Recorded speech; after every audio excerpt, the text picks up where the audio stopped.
ele procura mais satisfazer a sua curiosidade, desvendar os seus mistérios, as suas dúvidas, ou seja, ele parte mais para a introspecção. O artista, ele é mais livre para, assim, expressar seus sentimentos, emoções no seu trabalho.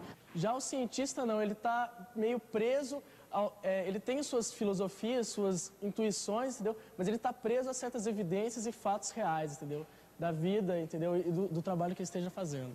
O artista tem muito mais emoção envolvida do que o cientista. O cientista vai explicar tal fato de uma maneira mais racional, entendeu? Que ele possa, de alguma maneira, provar o que ele está fazendo, o porquê dele está fazendo. O artista é a pessoa que trabalha sem regra definida, ele procura satisfazer o público emocionalmente e sem procurar o local ou lugar para a sua exploração. Ele está de encontro dia a dia das pessoas. Artista de um lado, cientista do outro. Será que eles são mesmo tão diferentes? Há 4 anos, o professor Leopoldo de Meis, da Universidade Federal do Rio de Janeiro, se preocupa em questionar a diferença. O objetivo é mostrar que a ciência também trabalha com emoção, sensibilidade e intuição, e desta maneira, atrair mais jovens para a carreira científica.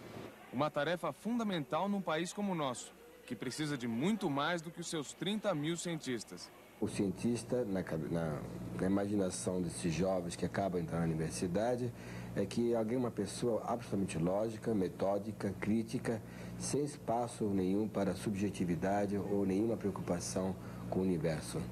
Na realidade, seria uma espécie de mini-computador, um cientista. Para compreender como o universitário de primeiro ano vê o cientista, o professor Leopoldo entrevistou 244 alunos. Ele perguntou a eles o que é pensar cientificamente.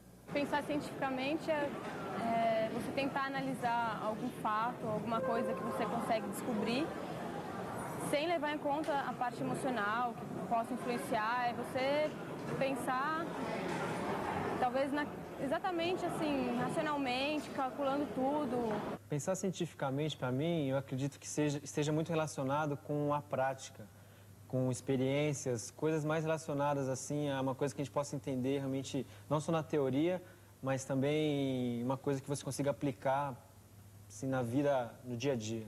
Primeiro ele tem que pensar nos objetivos que ele pretende alcançar e também em todos os obstáculos que ele vai ter pela frente. Então você tem que pensar não só na forma de chegar ao que você quer, mas também tudo que pode impedir com que você atinja o objetivo que você pretende. Algumas frases, a maior parte das frases, tem uma ou duas palavras-chave que ditam o teor do resto da frase. Palavras-chave como, por exemplo, método científico, experimentar, testar, lógica, razão, crítica, uma palavra muito utilizada, utilidade.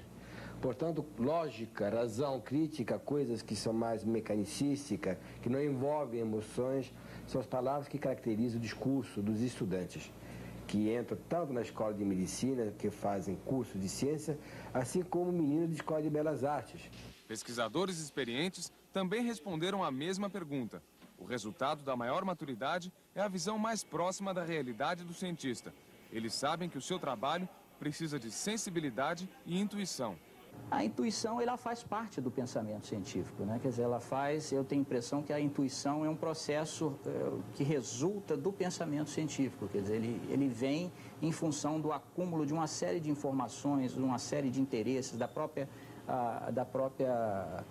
paixão que o pesquisador tem pela sua pesquisa, enfim, é um processo que realmente resulta de uma conjunção de fatores, inclusive fatores culturais, acredito eu, possam interferir nesse processo intuitivo. Foi a somatória de todos estes fatores que ajudou o professor Fernando Melo na pesquisa dos neurônios do cérebro. Ele identificou a reação de um neurônio quando em contato com a dopamina, uma substância química que atua na transmissão dos estímulos nervosos no cérebro. O professor teve uma ideia nova, isolar a dopamina e colocá-la em contato com neurônios em laboratório.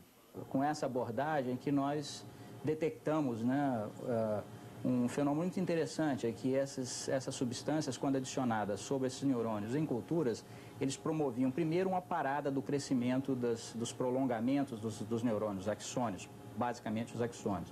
e depois um processo de retração, quer dizer, uma alteração morfológica muito nítida, muito intensa, né, em resposta à ação desses neurotransmissores. Para identificar a reação dos neurônios às substâncias neurotransmissoras, o professor usa a tela de TV.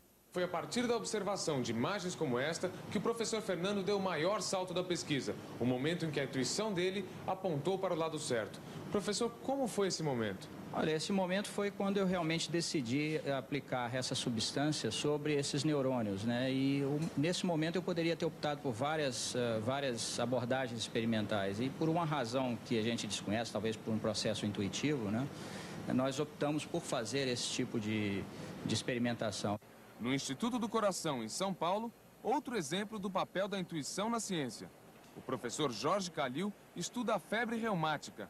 A doença surge com uma simples dor de garganta, mas muitas vezes atinge o coração. O desafio do professor era descobrir por que isto acontece.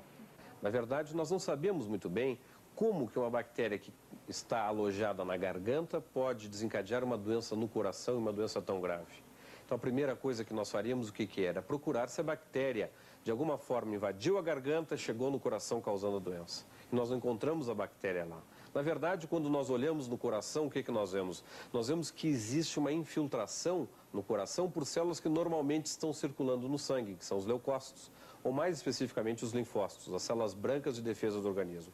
Os linfócitos são um tipo de glóbulo branco, células que no sangue combatem infecções. A questão agora, compreender por que as células de defesa estavam no coração, se a infecção acontecia na garganta. Nós tínhamos como hipótese de trabalho que o linfócito, aquele agente de defesa, ao querer defender o organismo contra o streptococo que estava lá longe na garganta, ele de alguma forma, ele enganou o seu alvo e começou a atacar o seu coração. E o nosso objetivo de trabalho, então, era encontrar estruturas no coração que fossem, a nível molecular, semelhantes à bactéria e que fizessem com que o sistema imunológico pudesse fazer essa confusão. A hipótese do professor Jorge estava correta. Existia uma confusão no sistema de defesa. A bactéria da garganta tem proteínas na sua superfície. Determinadas características da proteína da bactéria eram iguais à de outra proteína, que fica no coração. Isso confundia o sistema de defesa. Foi a intuição do professor que o levou a esta conclusão. O cientista ele tem que, ao mesmo tempo que ele tem que ter um raciocínio lógico bastante firme, como são muitos os caminhos e na sua vida útil como pesquisador ele não pode testar todas as hipóteses possíveis de trabalho, ele tenta seguir um caminho que lhe parece mais plausível, desde que ele seja consolidado em dados. Isso é intuição? Isso é sem dúvida intuitivo. Esta é uma reprodução de uma parte da pesquisa do professor Leopoldo. Esses meninos e meninas têm 10 e 11 anos. Eu pedi para cada um deles desenhar o que eles imaginam que seja um cientista. Gustavo, como ficou o seu cientista? Ele ficou trabalhando, misturando fórmulas, estudando livros, que aqui dá para ver, guardando as fórmulas que ele já inventou, fórmulas de crescimento. Assim como Gustavo, outras 600 crianças de 4 países desenharam um cientista. O curioso é que em todos os lugares o resultado é muito parecido. O cientista na vida da criança é homem, raramente mulher, portanto totalmente errado. Envidraria, indicando química ou área correlata com a química. Grande presença é de vidraria, raramente aparece computador. O Brasil, Nigéria, França, Estados Unidos, a característica do desenho é essencialmente a mesma. Veja, por exemplo, essa criança que é da Nigéria, portanto um país que tem menos ciência ainda que nós.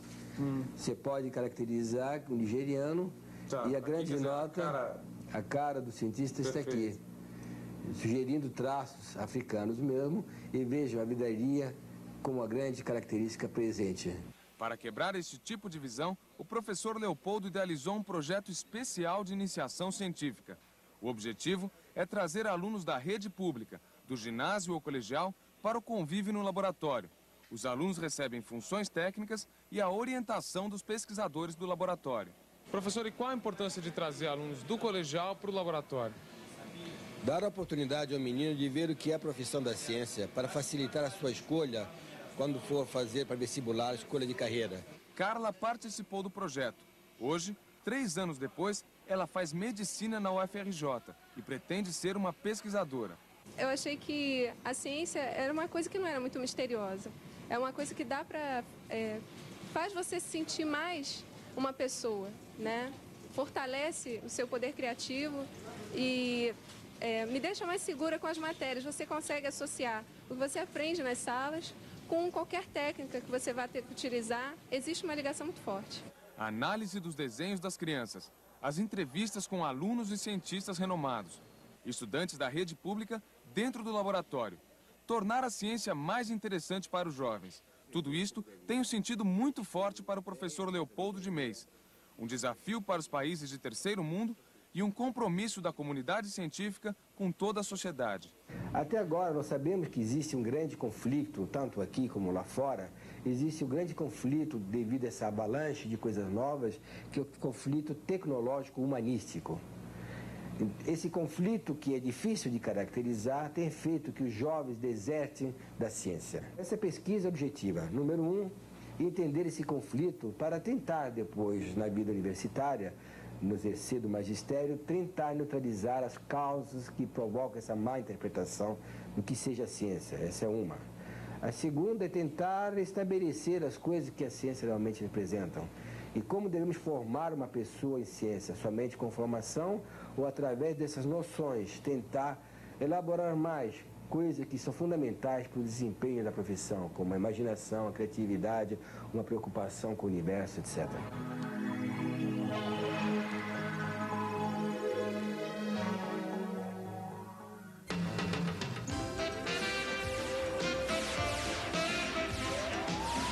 ZYA 298 TV Bahia.